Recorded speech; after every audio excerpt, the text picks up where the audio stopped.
Hi friends, today I am going to talk to you about a very crucial quality of a leader, which is normally ignored or many of them are ignorant about it. But I must tell you, without this quality, the leadership is incomplete. But what is this quality? It will automatically unfold as you listen to the real life cases in this video. As you all know, the leader is a person who guides, motivates, and inspires people towards achieving a common goal. Leaders are also responsible for setting the vision, making strategic decisions, and fostering a positive and conducive work environment for development and progress. Leaders empower team members, encourage collaboration, and drive innovation. Leadership is not confined to formal positions of authority, but can be demonstrated by anyone at any level within the organization. I am not going to get into the theory in detail. Rather, I will be providing a few real cases from my experience on leadership. There are many styles of leadership. As you all know, authoritative style, democratic style, transactional, transformational, situational, bureaucratic, participative style, etc., etc. But which is the best leadership style? What do you think? There is nothing called as the best leadership style. It depends on the specific situation. According to me, a leader possesses all the traits and uses any one of them or in combination based on the situation. All of you know an authoritative leadership style is not suitable for empowering employees, since this type of leader gives only instructions and directions irrespective of the outcome, and all the employees carry out the work even if they are uncomfortable. Similarly, in the democratic leadership style, the leader will involve everyone concerned and take their opinion and collectively make a decision, though the responsibility will rest with the leadership. According to the employees of a particular company, the second leadership style, that is, the democratic style, is the most appropriate. Even if the leader adopts a democratic style most of the time, in certain situations, he must adopt an authoritative style.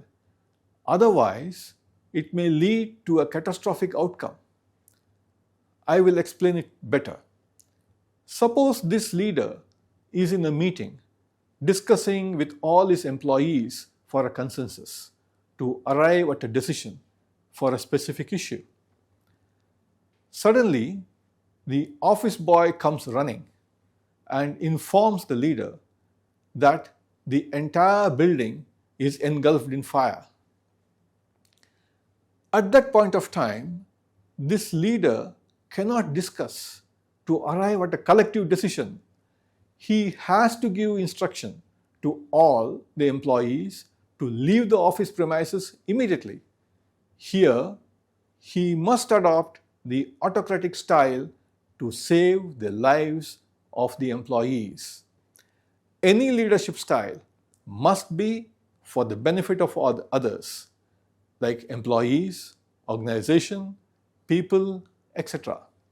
But who can become a leader or the CEO or managing director?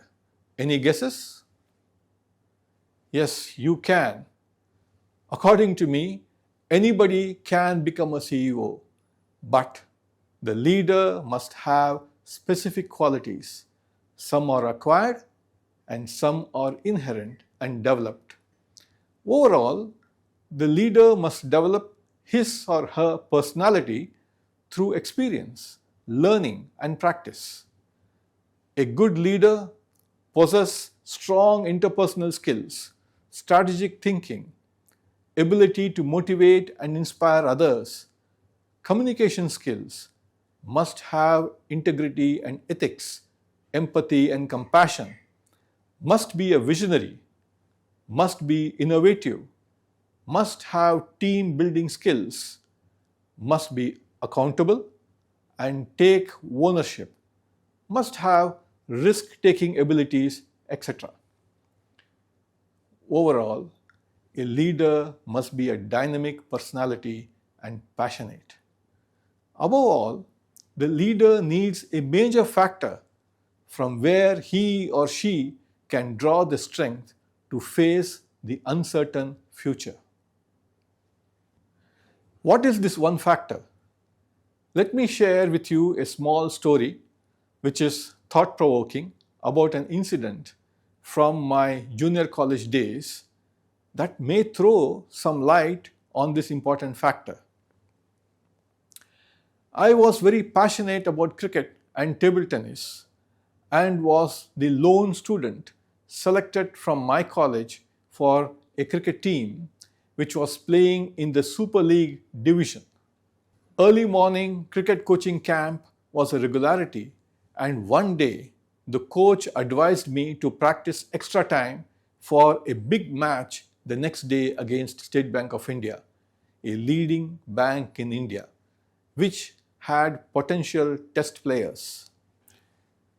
Though I was very punctual to the college, on this day I was late, and the issue got complicated when my principal suddenly decided to take the morning class.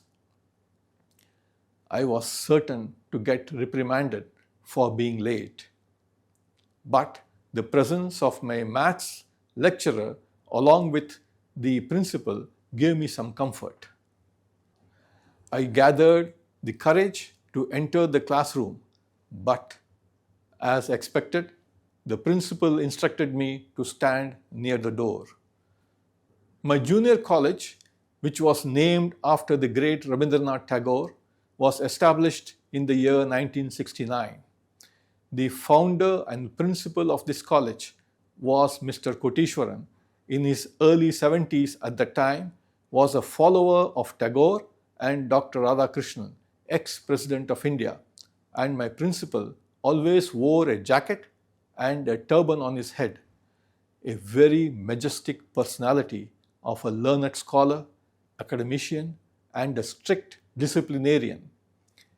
I had the opportunity of studying in this junior college and inculcated a lot of good traits which were imbibed in my value system that strengthened my personality to face the unknown.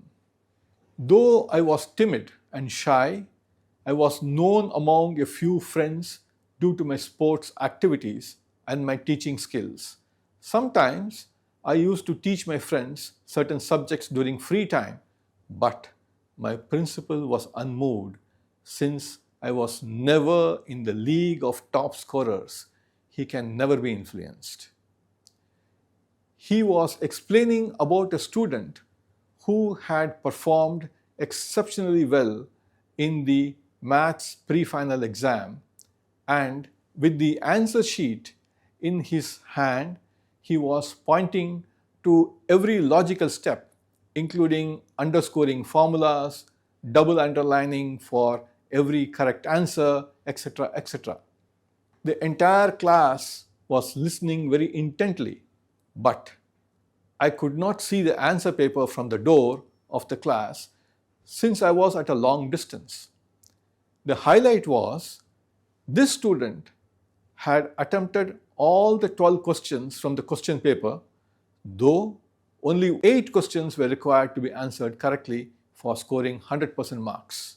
My principal also commended about this student's preparation, confidence level, and the knowledge since he had answered all the questions correctly.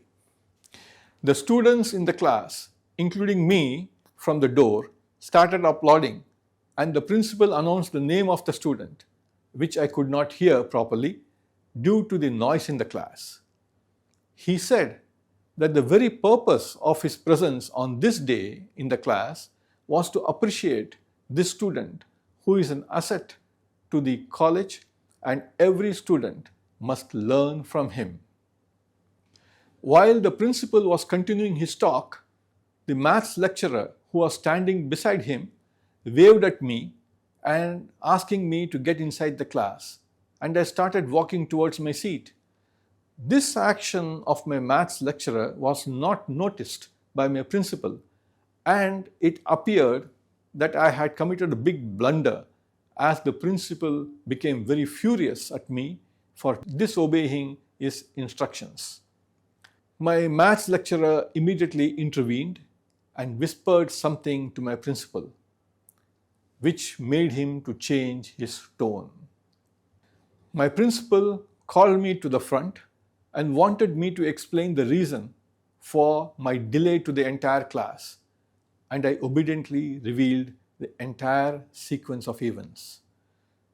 With a slightly soothing tone, he informed the class that this boy, though I do not know his name, is trying to keep the flag of this college flying high, both inside and outside. He is a true asset to our college.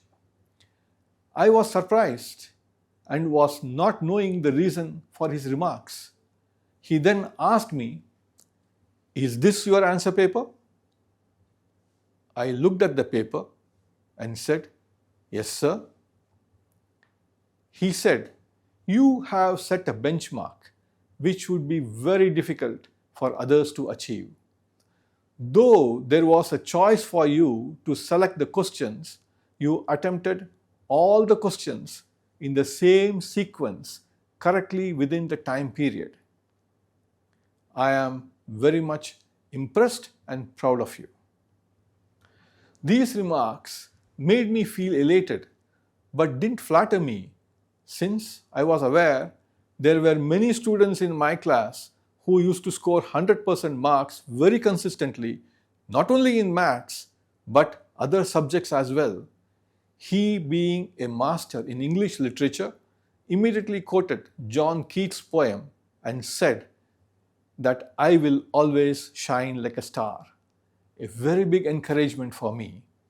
He informed the class that hereafter he will remember my name, and said that he is giving me 125 out of 100 marks. He added that this is the first time the numerator is greater than the denominator in a maths answer paper.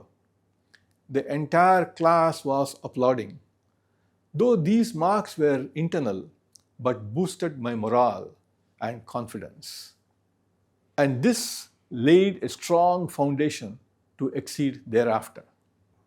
This was a very touching moment for me, since I was receiving such a commendation and applause in my class for the first time, and with tears in my eyes, I touched the feet of my principal with all humility.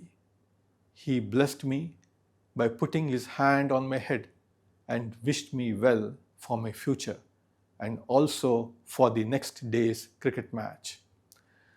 My principal's good wishes will always be remembered and cherished throughout my life. This incident left a lasting imprint on my mind, which changed the course of my academics. The blessings and good wishes of all my teachers and lecturers, my parents, my family members, elders, siblings, and friends have been a big strength for me, which not only uplifted me but also contributed to creating a positive frame of mind. I also had the opportunity of meeting with industry legends like Mr. Ramesh Pai, ex-chairman of Kurlon, and late Mr. Maman Maplay, ex-chairman of MRF, during my working days with these companies. During every interaction, Both of them used to share their experiences and their journey, which were thought provoking and inspiring. Their inputs and advice were invaluable, and I gained tremendously not only for my personality development but for the progress of the company as well. Even in my current company DFMC, which is based in Dubai and is a part of Aramco Group, our chairman, Mr. Abdullah Al Musa, and other directors, Mr. Mohammad Habib and Mr. Abdullah bin Tanaya, who are Emiratis, treat all the expat employees with respect and dignity. Once, one of our employees' son, who was aged 15 years, had a serious issue with his vision and hence needed eye transplant in India. Otherwise, he may lose his eyesight. This employee, who has worked in our company for 15 years, applied for a loan for the total eye transplant. Normally, in our company, we do not provide any loans. But this was a special case, as this employee attached all the relevant medical documents and it was a genuine case. He was expecting the loan to be sanctioned. After a few days, I called him and gave a check as expected by this employee for the total eye transplant and told him that this amount is from the company, not as a loan, but our contribution for his son's eye transplant. This was approved by our chairman. During my 26-year journey with this company, I have not taken sick leave even for one day. Recently, I was on medical leave for a certain medical condition for almost 20 days. And during this period, all the directors called me not once, but several times to inquire about my health and offered all support. We have kept our directors at the highest pedestal, and they calling me several times reflects their simplicity and genuineness to offer help. Our directors are most humble and deal with everyone with humility, due to which we have the greatest respect and regard for them. Even though you may have many qualities of a leader, you need the good wishes of everyone and God's blessings to move forward. This is an important factor. Also, a good leader leads with humility and must be humble, as it fosters trust and creates a positive and productive environment. Leadership begins with humility, which provides the strength to listen, the courage to grow, and the grace to serve. We also find some who do not care for these factors and think they can tackle and handle any situation without these qualities. This reflects their arrogance. Do you think they will turn out to be a good leader? Think about it. They can become leaders, but not good leaders. Good leaders build large organizations like MRF Limited, Infosys, Aramco Group, DFMC, etc., whereas other types of leaders who are arrogant would become the reason for their collapse. Many of you know the companies that have risen and collapsed. In Ramayana, Lord Ram and Ravan both were leaders. Lord Ram was full of compassion and humility, whereas Ravan was egoistic, greedy, and arrogant. We know what happened thereafter. Hence, to become a good leader, the foundation has to be strong. If I have to draw an analogy to the building foundation, humility is like the sand, and good intention and integrity are like the cement, and good wishes of others is the water. If combined in an appropriate proportion, this can become a strong concrete for the foundation. If one of them is missing or the proportion is incorrect, the foundation would become very weak and can crumble at any time. True leadership is not about standing tall. It's about standing firm on values that endure. Think about it. My good wishes to all of you to become good leaders. In my next video, I will talk about yet another quality of a leader with real life example. Till then, take care. Thank you very much.